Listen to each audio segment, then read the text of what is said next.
상황은 단 한 번에 뒤집혔습니다. 돈을 내지 않고 시간을 끌던 나라, 조건만 요구하던 뻔뻔한 협상. 누구도 이 흐름이 바뀔 거라고 생각하지 않았습니다. 하지만 어느 순간 완전히 다른 장면이 펼쳐집니다. 그들이 먼저 고개를 숙이고 돌아왔습니다. 그리고 이제는 한국에 매달리기 시작했습니다. 더 놀라운 건 이게 끝이 아니었다는 겁니다. 다른 나라들까지 줄을 서며 움직이기 시작했습니다.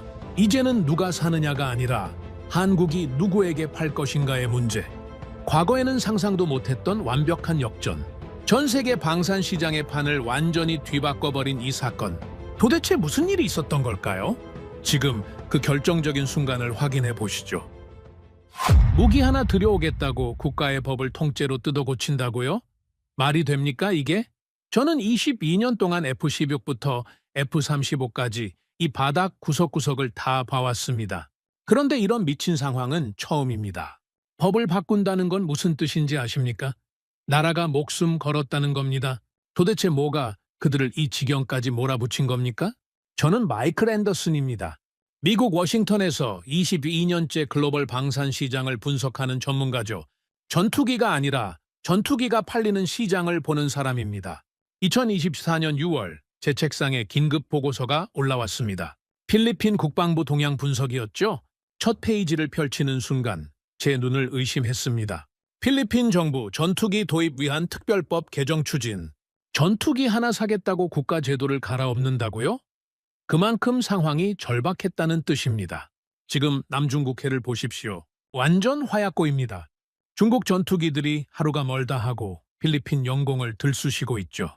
군함들도 마찬가지였습니다. 전쟁은 아직 시작되지 않았지만 이미 공기는 달라져 있었습니다.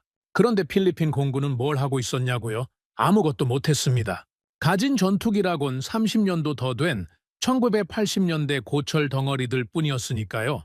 중국의 최신 전투기가 뜨면 그냥 쳐다만 봐야 하는 수준입니다. 보고서에 적힌 네 글자가 제 심장을 때렸습니다. 전력 공백, 하늘을 지킬 방패가 아예 사라진다는 뜻입니다. 이건 선택이 아니라 생존 문제였습니다. 당장 하늘이 뚫리게 생겼으니 무조건 사야죠. 그런데 살 곳이 없었습니다. 미국 전투기요? 세계 최강이죠. 하지만 필리핀 예산으로는 어림도 없는 그림의 떡입니다. 더 끔찍한 건 납기입니다.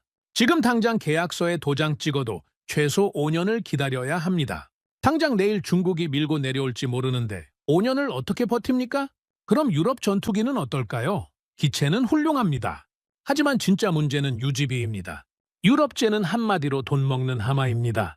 부품 하나 갈아 끼우는데 천문학적인 돈이 깨지죠. 필리핀 국방 예산으로는 1년도 못 버티고 파산할 겁니다. 미국도 유럽도 답이 아니었습니다. 기존 선택지들이 전부 박살난 겁니다. 시간은 없고 적은 코앞까지 왔고 살 무기는 없다. 필리핀은 막다른 골목에 몰렸습니다. 그래서 극단적인 도박을 건 겁니다. 국가법까지 뜯어 고쳐가며 어떻게든 살 길을 찾으려 했죠. 저는 다음 페이지를 넘겼습니다. 그래서 도대체 어떤 기종을 선택했단 말인가? 당연히 미국이나 유럽의 중고 기체라도 끌어올 줄 알았습니다. 이 바닥 룰이 원래 그러니까요. 그런데 보고서 마지막 줄을 보고 저는 완전히 얼어붙었습니다. 후보 기종 한국산 차세대 전투기 KF-21 보라매. 그리고 그들이 선택한 건 예상 밖의 이름이었습니다. 한국이라고요? 아직 양산도 안 끝난 기체입니다. 실전 경험도 없는 신형 전투기죠. 나라의 명운이 걸린 이 절박한 상황에서 한국을 선택했다고요? 전투기는 자동차와 다릅니다. 한번 들여오면 수십 년을 함께 가야 하죠. 마음에 안 든다고 바꿀 수 있는 게 아닙니다. 저는 숫자로 판단하는 사람입니다. 감정을 빼고 데이터만 보죠. 제 22년 분석가 인생을 걸고 이건 도저히 이해할 수 없는 선택이었습니다. 한국. 저는 그 선택을 이해할 수 없었습니다. 한 나라가 법을 바꾸고 그 선택지에 한국을 올렸습니다. 이 이상한 조합이 머릿속에서 계속 맴돌았죠. 이상했습니다. 뭔가 맞지 않았습니다. 하지만 그때까지도 저는 이렇게 생각했습니다. 결국 무산될 협상용 카드일 뿐이다. 전투기 시장의 판은 바뀌지 않는다고 말입니다. 그때의 저는 꿈에도 몰랐습니다. 이 작은 문장 하나가 글로벌 방산 시장의 판도를 완전히 뒤집어 버릴 줄은 말입니다. 한국 전투기라고요? 솔직히 말씀드리면 저는 웃음부터 나왔습니다. 나는 숫자로 판단하는 사람입니다. 감정을 빼고 오직 데이터와 사실만 봅니다. 22년 동안 이 바닥 구석구석을 굴러먹으면서 배운 게 그겁니다. 그래서 필리핀이 한국 전투기를 후보에 올렸다는 소식을 들었을 때 제 반응은 아주 단순했습니다. 가능성 없다. 오해하지 마십시오. 한국은 훌륭한 나라입니다. 하지만 이건 다른 문제죠. 자동차 세계 최고 수준으로 만듭니다. 반도체, 조선, 전자 제품까지 다 잘하죠. 빠르게 배우고 빠르게 따라잡는 나라입니다. 그건 저도 인정합니다. 하지만 전투기는요? 전투기는 아무나 만드는 게 아닙니다. 지금 전 세계에서 독자 전투기를 제대로 만드는 나라가 몇 나라인지 아십니까? 손가락으로 꼽습니다. 미국, 러시아, 유럽 몇 개 나라. 그게 전부입니다. 기술 강국 일본도 못 만듭니다. 결국 미국 기술 없이는 나사 하나 제대로 못 돌렸죠. 중국은 수십 년 걸려서 겨우 만들었습니다. 이건 경험의 영역입니다. 단순히 기술만의 문제가 아닙니다. 수십 년 누적된 설계 경험, 시험 데이터, 실패 기록, 시스템 통합 능력, 양산 경험, 이 모든 게 쌓여야 합니다. 신흥국이 단기간에 따라잡을 수 있는 영역이 절대 아니죠. KF-21 보람에 디자인은 그럴듯하게 뽑았더군요. 하지만 껍데기만 번지르르하다고 전투기가 되는 게 아닙니다. 핵심을 보십시오. 엔진? 미국 것입니다. 레이더? 외국 기술 의존입니다. 항전 장비, 무장 시스템 다 어디서 가져온 겁니까? 독자 개발이라고 하지만 실상은 조립 수준 아닙니까? 더구나 필리핀은 지금 어떤 상황입니까? 당장 내일 영공이 뚫려도 이상하지 않을 벼랑 끝입니다. 그런 나라가 검증도 안 된 신형 전투기를 기다린다고요? 이건 도박입니다. 국가를 걸고 하는 미친 도박이죠. 전투기는 한번 들여오면 최소 30년은 써야 합니다. 중간에 바꿀 수 없습니다.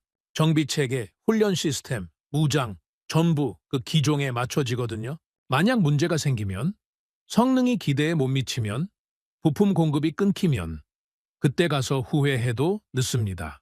저는 제 분석팀 회의에서 단호하게 말했습니다. 한국 전투기, 현실성 없다. 기술 격차가 너무 크다. 경험이 없다. 필리핀의 선택은 틀렸다. 필리핀의 선택은 틀렸다. 전투기 시장은 원래 이렇게 돌아갑니다. 미국과 유럽이 정상에 있고 나머지는 그저 구경꾼입니다. 이 구조는 절대 바뀌지 않습니다. 한국이 아무리 빠르게 성장했어도 전투기 시장에서만큼은 아직 멀었습니다. 넘을 수 없는 벽이 있거든요. 저는 이 상황을 흥미로운 실패 사례로 기록하기 시작했습니다. 신흥국이 안보 위기 상황에서 어떻게 잘못된 판단을 내리는지 좋은 교보제가 될 거라고 생각했죠. 제 22년 경력을 걸고 확신했습니다. 결과는 이미 나와 있다고 말입니다. KF-21은 결국 기대에 못 미칠 거고 필리핀은 뼈저린 후회를 하게 될 것이다. 그때까지만 해도 저는 제 판단에 단 한치의 의심도 없었습니다. 그런데 말입니다. 2024년 하반기부터 이상한 소식들이 들리기 시작했습니다. KF-21 개발 일정이 예정대로 진행되고 있다는 겁니다. 시험 비행도 성공적이라는 보고가 올라왔죠. 처음엔 그냥 흘려들었습니다. 초기 단계는 원래 다 그렇게 보고하니까요. 하지만 계속해서 비슷한 보고가 올라왔습니다. 저는 그제야 생각했습니다. 혹시 내가 뭔가 놓친 게 있나? 하지만 곧 고개를 저었습니다. 아니다. 내 판단이 맞다. 22년 경력이 틀릴 리 없다. 그리고 바로 그 확신이 나중에 저를 가장 크게 무너뜨리게 될 줄은 그때는 상상도 못했습니다. 그런데 말입니다. 2024년 9월 어느 날 이상한 소식이 들려왔습니다. 한국 전투기 초음속 비행 성공. 처음엔 그냥 흘려들었습니다. 초음속 비행 정도야 요즘 전투기면 당연히 되어야 하는 거니까요. 그런데 며칠 뒤 또 소식이 왔습니다. KF-21 공중급유 시험 성공. 일주일 뒤엔 또 다른 뉴스였습니다. 무장 발사 시험 완료.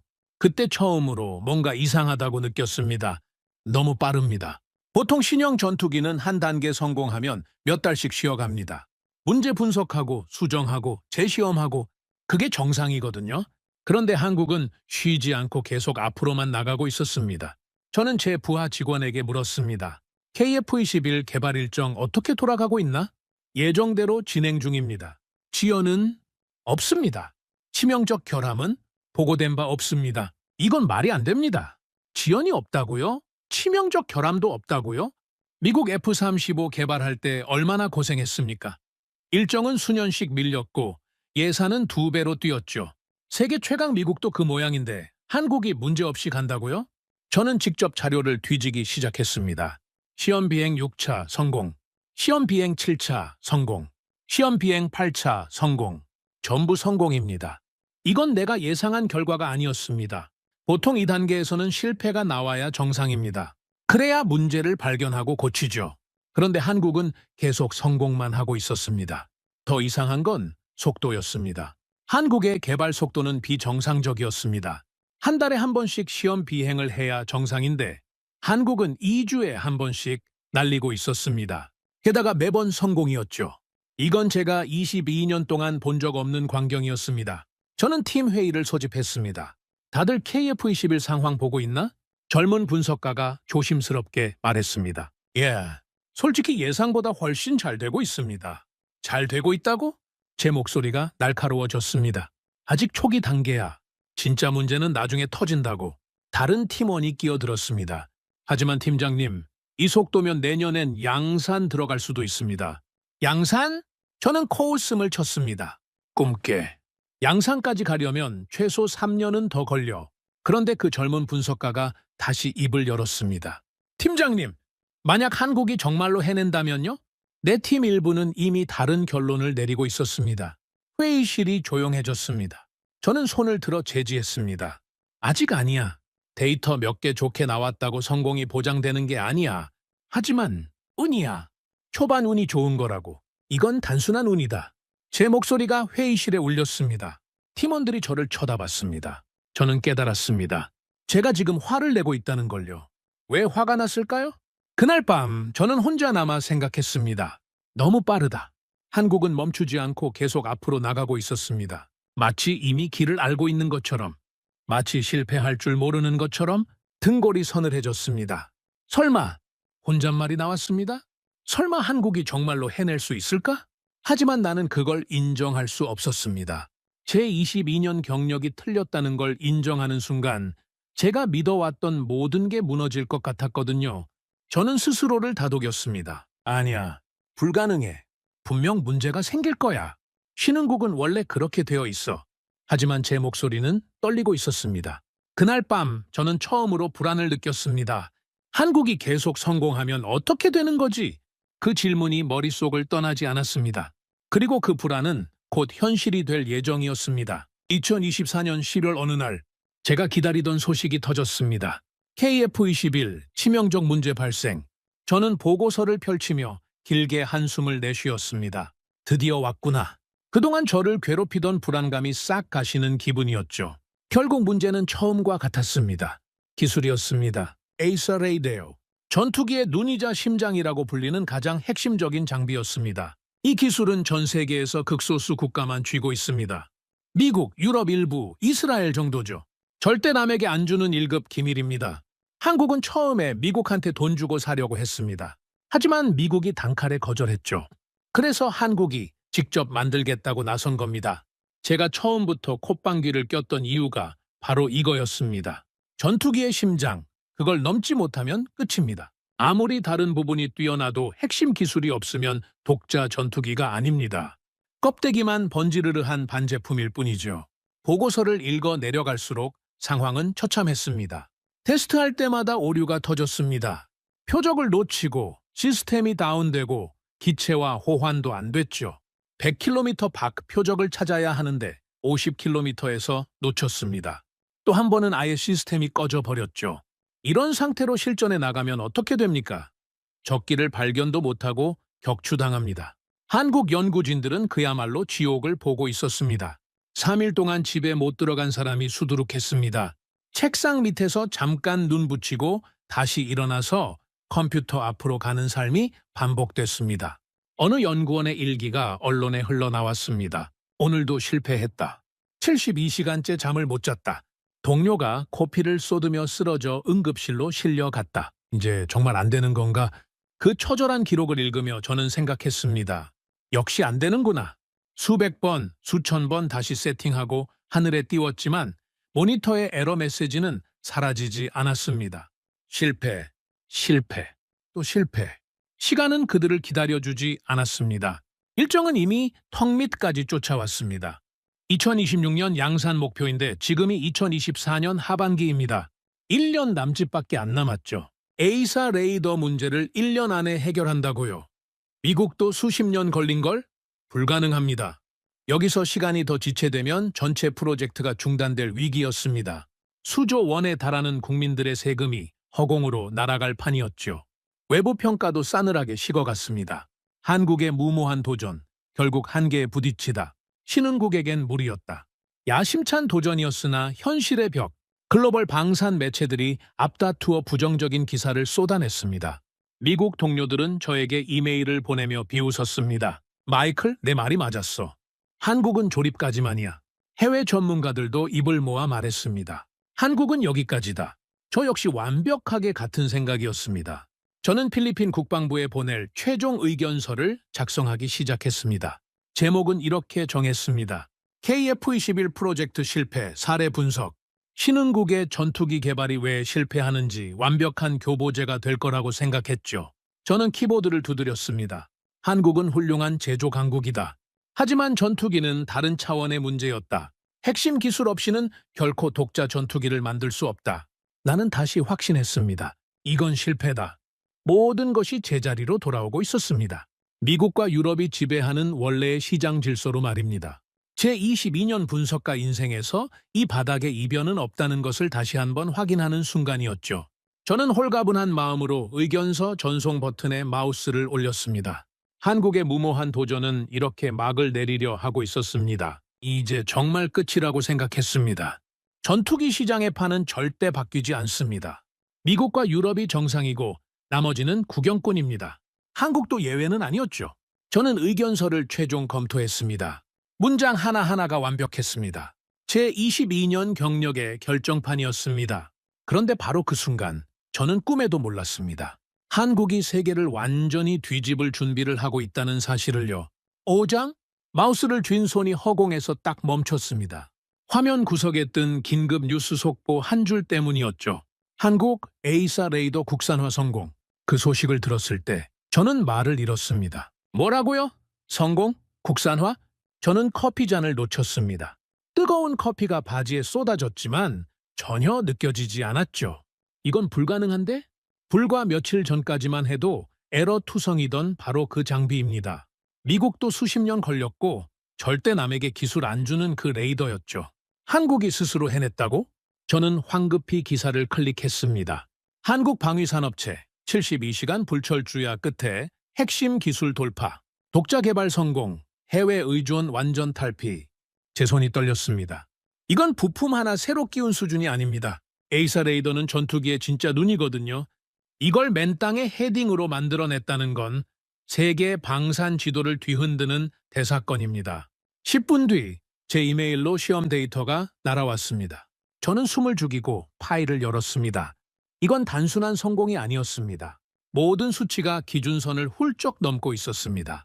심지어 일부 항목은 미국제 레이더와 맞먹는 수준이었죠. 수치가 거짓말을 하지 않았습니다. 어제까지만 해도 새빨간 에러 메시지 투성이던 그래프가 오늘은 하늘 높은 줄 모르고 위로 솟구쳐 있었습니다. 더 무서운 건 속도였습니다. 보통 이런 치명적 문제를 해결하려면 일정이 최소 1년은 밀려야 정상입니다. 그런데 한국은 단 하루도 일정을 미루지 않았습니다. 이건 글로벌 기준에서도 이례적이었습니다. 미국 F-35도 2단계에서 1년 넘게 고생했습니다.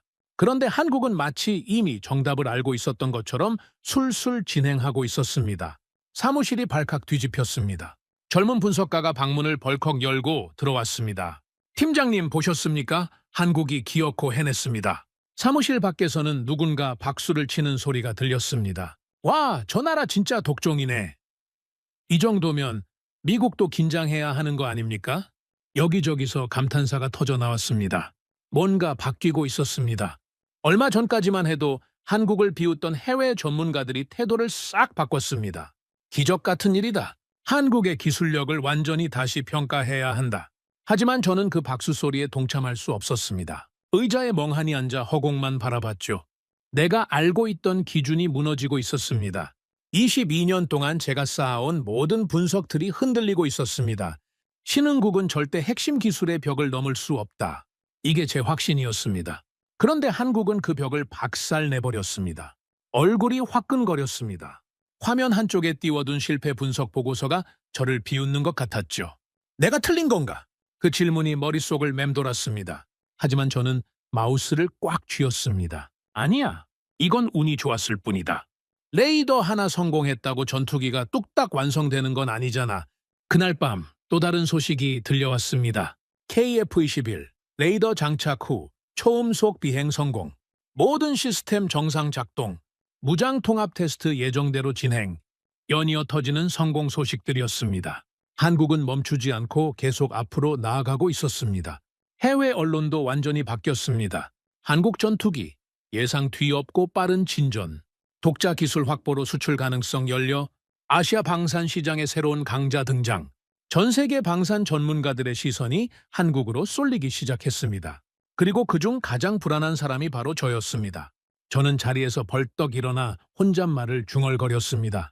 아직 아니야.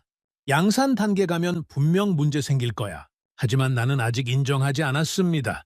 제가 완전히 틀렸다는 걸 인정하는 건 제 자존심이 절대 허락하지 않았거든요. 제 목소리는 점점 작아지고 있었습니다. 하지만 한국은 이미 다음 단계로 넘어가고 있었습니다. 그리고 그 다음에 벌어질 일들은 저를 완전히 무너뜨릴 예정이었습니다. 한국이라는 나라의 진짜 무서움, 불가능을 가능으로 만들어버리는 그 지독한 집념을 저는 이제 막 뼈저리게 느끼기 시작했으니까요. 그 다음 주 제 사무실로 긴급 전화가 걸려왔습니다. 마이클, CNN 생방송 나올 수 있나? CNN이라고요? 한국 전투기 관련해서 전문가 코멘트가 필요해. 저는 잠시 망설였습니다. 하지만 곧 생각했죠. 요와, 전 세계에 말해주지. 한국은 아직 이르다고. 방송국 스튜디오에 도착했습니다. 카메라 앞에 앉았죠? 22년 경력에 자신감이 넘쳤습니다. 진행자가 물었습니다. 앤더슨 씨, 한국의 KF-21이 연이어 시험에 성공하고 있습니다. 어떻게 보십니까? 저는 차분하게 대답했습니다. 초기 성공일 뿐입니다. 진짜 문제는 양산 단계에서 나타날 겁니다. 하지만 이미 필리핀이 관심을 보이고 있지 않습니까? 성급한 판단입니다. 아직 검증이 부족하죠. 바로 그 순간이었습니다. 진행자의 귀에 뭔가 들려왔는지 표정이 변했습니다. 잠깐만요. 지금 속보가 들어왔습니다. 화면이 바뀌었습니다. 필리핀 국회 KF-21 도입 법안 만장일치 가결. 저는 말문이 막혔습니다. 지금 제가 방송 나와서 성급하다고 말하는 바로 이 순간에 진행자가 다시 물었습니다. 앤더슨 씨, 이제도 성급한 판단이라고 보십니까? 전 세계가 지켜보고 있었습니다. 제 얼굴이 화면에 클로즈업 됐죠. 입을 열었다 닫았다를 반복했습니다. 그건 완전히 망신당한 겁니다. 생방송으로 말입니다. 스튜디오를 나오는데 다리에 힘이 풀렸습니다. 사무실로 돌아오니 동료들이 수군거렸습니다. 방송 봤어? 마이클 표정 봤어? 완전 얼어붙었더라. 22년 경력이 뭔 소용이야. 귀가 따가웠습니다. 그날 밤 더 충격적인 소식들이 연달아 터졌습니다. 폴란드가 협상을 시작했습니다. 사우디아라비아도 구매 검토에 들어갔죠? 아랍에미리트는 아예 계약서 초안을 달라고 했습니다. 한 나라도 아니고 줄줄이 몰려오고 있었습니다. 저는 컴퓨터 앞에 멍하니 앉아 있었습니다. 그런데 가장 충격적인 이메일이 도착했습니다. 인도네시아 KF-21 추가 구매 협상 재개. 돈 안 내고 버티던 인도네시아가 먼저 매달리기 시작했습니다. 16대라도 먼저 계약하고 싶다. 분담금 지급 일정 조정하겠다. 생산 순서 앞당겨달라. 완전히 태도가 바뀌어 있었습니다. 왜죠? 왜 갑자기 저렇게 조급해진 겁니까? 보고서를 뒤지다가 저는 이유를 알아버렸습니다. 생산 슬롯이 빠르게 차고 있었던 겁니다. 한국 공군 물량 48대, 필리핀 계약 예정 24대, 폴란드 협상 중 32대. 생산 라인이 이미 몇 년치가 예약되어 있었죠. 인도네시아가 계속 미루면 순서가 밀려서 2030년대에나 받을 판이었습니다. 지금 아니면 기회가 없다. 그래서 인도네시아가 급하게 태도를 바꾼 겁니다. 그런데 한국의 반응이 가관이었습니다. 인도네시아와의 협상은 진행 중이나 확정된 것은 없습니다. 한국이 거절하고 있었습니다. 조건이 안 맞으면 안 판다는 거였죠. 저는 화면을 멍하니 바라봤습니다. 이게 뭡니까? 구매국이 줄 서서 기다리고 판매국이 고르는 상황이라고요? 이건 제가 아는 전투기 시장이 아니었습니다. 22년 동안 제가 봐온 룰은 이게 아니었거든요. 미국과 유럽이 정하면 나머지가 선택받는 구조. 그게 이 바닥 철칙이었습니다. 그런데 지금 한국은 선택하는 쪽에 서 있었습니다. 젊은 분석가가 제 사무실로 들어왔습니다. 팀장님, CNN 생방송 봤습니다. 저는 고개를 들 수가 없었습니다. 솔직히 말씀드리면 한국을 인정해야 할 때 같습니다. 아직 아니야. 제 목소리가 터져 나왔습니다. 이건 일시적인 거라고. 분명 나중에 문제 생겨. 분석가는 저를 안쓰럽게 바라봤습니다. 팀장님, 하지만 현실은 개뿔, 데이터가 조작된 거야. 그 말이 제 입에서 나오는 순간 저는 깨달았습니다. 제가 지금 완전히 생떼를 쓰고 있다는 걸요. 평생 데이터로 먹고 산 사람이 데이터 조작이라니. 분석가는 더 이상 말하지 않고 나갔습니다. 그 뒷모습에서 실망감이 느껴졌죠. 저는 고개를 떨어뜨렸습니다. CNN 생방송에서 망신당한 제 모습이 자꾸 떠올랐습니다. 이제도 성급한 판단이라고 보십니까? 진행자의 그 질문이 귓가에서 맴돌았습니다. 그때 또 다른 이메일이 도착했습니다. 필리핀 대통령, 한국 방문 확정, KF-21 계약 서명식 예정, 판이 완전히 뒤집혔습니다. 그리고 그 뒤집힌 판 위에서 여전히 거꾸로 서 있는 사람은 저 하나뿐이었습니다. CNN 생방송에서 망신당한 다음 날, 더 충격적인 소식이 터졌습니다. 그날 저는 믿을 수 없는 장면을 목격했습니다. 인도네시아 국방부 장관이 한국에 날아왔다는 겁니다. 손에는 계약서 초안을 들고 말입니다. 돈을 안 내던 나라가 먼저 매달리고 있었습니다. 이게 어떤 나라입니까? KF-21 공동개발 파트너라면서 1조 6천억 원 분담금은 핑계만 대며 미뤘던 나라입니다. 돈이 부족하다. 조건을 더 좋게 해달라. 심지어 다른 나라 전투기를 기웃거리며 한국 애를 태우기까지 했죠. 그런데 갑자기 태도가 180도 바뀌었습니다. 밀린 분담금 어떻게든 마련해보겠다. 48대가 안 되면 16대라도 먼저 계약해달라. 생산 순서를 앞당겨달라. 저 나라 갑자기 왜 저러지? 이유는 아주 간단했습니다. 지금 아니면 기회가 없었던 겁니다. 필리핀이 먼저 움직였습니다. 법까지 바꿔가며 KF-21 도입을 확정했죠. 아랍에미리트가 뛰어들었습니다. 우리가 현찰로 먼저 사겠다며 백지수표를 흔들었죠. 사우디아라비아도 관심을 보였고 폴란드는 아예 32대 규모로 협상에 들어갔습니다. 줄이 서기 시작한 겁니다. 한국의 생산 라인이 눈 깜짝할 사이에 꽉 차버렸습니다. 한국 공군 48대, 필리핀 24대, 폴란드 협상 중 32대. 이미 몇 년치 생산이 다 예약되어 버린 겁니다. 인도네시아는 그제야 뼈저리게 깨달았습니다. 여기서 계속 배짱 튕기다가는 2030년이 넘어도 비행기 한 대 못 받겠구나. 그래서 체면이고 뭐고 다 버리고 매달린 겁니다. 제발 우리부터 해달라. 돈은 낼 테니 순서만 앞당겨달라. 완전히 애원하는 모습이었습니다. 자, 여기서 보통 나라라면 어떻게 할까요? 밀린 돈 주고 계약하겠다는데 얼씨구나 하고 도장을 찍었겠죠. 그런데 더 충격적인 건 한국의 반응이었습니다. 한국방위사업청에서 아주 짧고 단호한 공식 입장이 나왔습니다. 인도네시아와의 협상은 진행 중이나 확정된 것은 없습니다. 한국이 거절하고 있었습니다. 이건 사실상 통보였습니다. 조건이 완벽하게 맞지 않으면 안 판다. 너희 말고도 우리 전투기 살 나라는 줄을 섰다. 완전히 상황이 뒤집혔습니다. 과거에는 한국이 구매국에게 매달렸습니다. 지금은 구매국이 한국에게 매달리고 있었죠. 완벽한 갑과 을의 역전이었습니다. 22년 동안 제가 봐온 전투기 시장은 철저한 계급 사회였습니다. 미국과 유럽이 언제나 갑이었습니다. 한국은 항상 그 밑에서 눈치를 보는 을이었죠. 그런데 지금은 완전히 달랐습니다. 인도네시아 국방부 장관이 한국 방산업체 사장 앞에서 고개를 숙이는 사진이 언론에 떴습니다. 예전 같았으면 반대였을 겁니다. 한국 사장이 인도네시아 장관 앞에서 고개를 숙였겠죠. 저는 그 사진을 한참 동안 바라봤습니다. 그 순간 저는 깨달았습니다. 판이 완전히 바뀌었다는 것을. 이건 한국이 전투기 하나 잘 만들었다는 수준이 아니었습니다. 이건 힘의 구조가 바뀐 사건이었습니다. 필리핀은 법까지 바꿔가며 한국 전투기를 선택했습니다. 인도네시아는 돈을 싸들고 와서 순서를 달라고 애원하고 있습니다. 폴란드, 사우디, 아랍에미리트까지 줄을 서고 있습니다. 이제 한국이 선택하는 입장이었습니다. 누구에게 먼저 팔 것인가? 어떤 조건으로 팔 것인가? 언제 생산 슬롯을 내줄 것인가? 전부 한국이 정하고 있었습니다. CNN 생방송에서 이제도 성급한 판단이라고 보십니까? 라는 질문에 대답하지 못하고 얼어붙었던 제 모습이 떠올랐습니다. 이제 답을 알았습니다. 성급한 건 제가 아니라 한국이었습니다. 너무 빨리, 너무 완벽하게 모든 걸 해내버렸으니까요.